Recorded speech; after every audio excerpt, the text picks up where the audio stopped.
एक कथा में सुनाया करता हूं। कथा में एक ब्राह्मण बालक था, बनारस से पढ़ करके गया तो पिताजी ने उससे पूछा, बताओ पढ़ करके आए हो? बोले हाँ। गुरुजी ने सब पढ़ा दिया? बोले हाँ। बताओ पाप के बाप का नाम क्या है? तो ब्राह्मण बालक ढूंढने लगा सब जगह, पोथियां खोल खोल के। बोले गुरुजी ने ये तो नहीं पढ़ाया, पाप के बाप कौन है? बोले जाओ गुरुजी से पूछ के आओ या ढूंढ के आओ, और जब तक तुमको पाप का बाप ना मिले घर नहीं आना। ब्राह्मण बालक बेचारा घूमता घूमता सब जगह पूछता हुआ जा रहा है, कहीं से भी उसको संतोषजन्य उत्तर नहीं मिला। तभी वो एक वैश्या के पास गया। थी वो वैश्या, लेकिन ब्राह्मण बालक को नहीं पता था। सुंदर घर बना था, बाहर गौ माता बैठी है, तुलसी का पौधा लगा है। उसने सोचा कोई वैष्णव का घर है, थोड़ा कुछ अन्न जल ग्रहण कर लेता हूं। भीतर जाकर के जैसे ही बैठा, वैश्या ने जल पिलाया। जल पी करके ब्राह्मण बालक ने पूछा, देवी आप कोई वैष्णव भक्त हो? आपका नाम क्या है? वैश्या ने अपना नाम बताया और कहा, मैं कोई वैष्णव नहीं हूं, मैं इस नगर की वैश्या हूं। जैसे ही बालक ने सुना वैश्या, पानी का गिलास दूर फेंक दिया। बोले ओहो, अब तो मुझे गंगा जल में नहाना पड़ेगा, कपड़े सहित नदी में कूदना पड़ेगा, मैंने बहुत बड़ा अपराध कर दिया, पाप का बाप खोजने निकला था, पाप कर दिया, एक वैश्या के घर का पानी पी लिया मैंने, अरे राम राम राम राम, पुण्यम पापम, कान पकड़ने लगा। जैसे ही जाने लगा, वैश्या ने रोका। मन में सोचा, पाप का बाप ढूंढने निकला है बालक, ज्यादा दूर नहीं जाने देते, हम ही मिलवा देते। पैर पकड़ लिए, बोले भगवान आप जैसे लोग भूले भटके मेरे घर आते हैं, ऐसे मत जाइए ना। 3 दिन से आप भूखे प्यासे घूम रहे हैं, पाप के बाप को खोज रहे हैं, क्या पता कितने दिन तक नहीं मिलेगा, 2-4 रोटी खा जाइए, कुछ प्रसाद पा लीजिए। ब्राह्मण बोला, तेरे घर का पानी पीने से मैं अपवित्र हो गया और तू कह रही है मेरे घर पे भोजन पालो?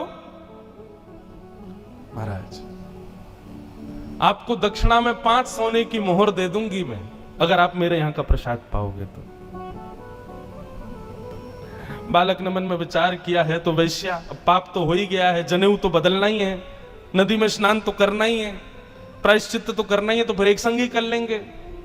अब 3-4 दिन तक बाहर घूमेंगे, कुछ तो चाहिए, दक्षिणा मिल ही जाएगी। अच्छा ठीक है, लेकिन हम अपने आप बना के पाएंगे भोजन, तुम्हारे हाथ का नहीं पाएंगे। वैश्या बोली, जो आ गया आप पाओ।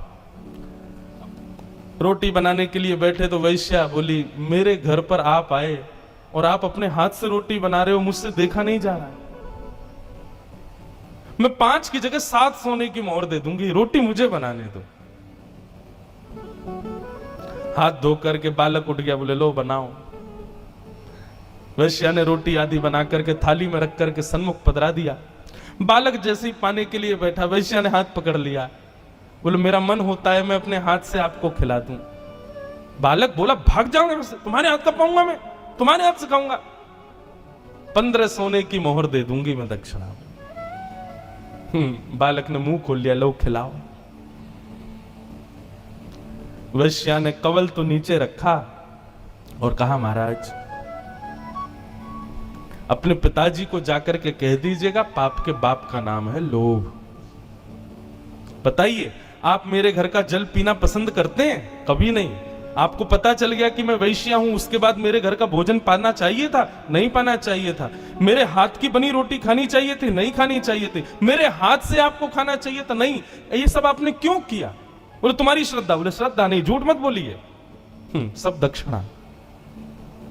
महाराज पाप के बाप का नाम है लोभ। लोभ किसे कहते हैं? जितना प्राप्त हो उससे अति की कामना, इसको लोभ कहते हैं। पिताजी से जाकर के कह देना, पाप के बाप का नाम लोभ है। ब्राह्मण बालक ने वैश्या के चरण पकड़ लिए, बोले धन्यवाद, आप तो मेरी गुरु हो, मैंने आपको किस रूप में देखा, पर आपने तो मेरे चक्षु खोल दिए। इसलिए भैया जीवन में पाप से बचना है, लोभ से बचो। यदि कभी आपसे कोई पाप हो जाए तो एक बार एकांत में बैठ के विचार करना कि मैंने कब लोभ किया था। आपको पता चल जाएगा कि आपने लोभ कब किया, क्योंकि बिना लोभ के कोई पाप होता ही नहीं है।